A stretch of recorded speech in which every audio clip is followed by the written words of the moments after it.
আমার নেত্রীর বিরোধিতা করার অধিকার আছে, আমারও আমার নেত্রীর পক্ষে দাঁড়ানোর অধিকার আছে।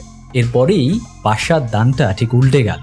তার এই বক্তব্যের পরের দিনে শেখ হাসিনা সরকারের পতন, তারপরেই লেজ গুটিয়ে পালান তিনি। তেমন একটি ভিডিও সামাজিক যোগাযোগ মাধ্যমে ভাইরাল হয়েছিল, তবে সেই ভিডিওটি এখনকার কিনা সেটা নিশ্চিত করে জানা যায়নি। তবে অনেকেই দাবি করছেন এমনভাবে সরকারের পা চাটাই হয়ে গেল ব্যারিস্টার সুমনের কাল। জানা যায় শেখ হাসিনা দেশ ছেড়ে ভারতে পালিয়ে যাবার পর থেকে আর খুঁজে পাওয়া যাচ্ছে না ব্যারিস্টার সুমনকে। ফেসবুক, হোয়াটসঅ্যাপ, মোবাইল ফোনে কোনোভাবেই যোগাযোগ করতে না পেরে এমনটাই তথ্য দিয়েছে সংশ্লিষ্টরা।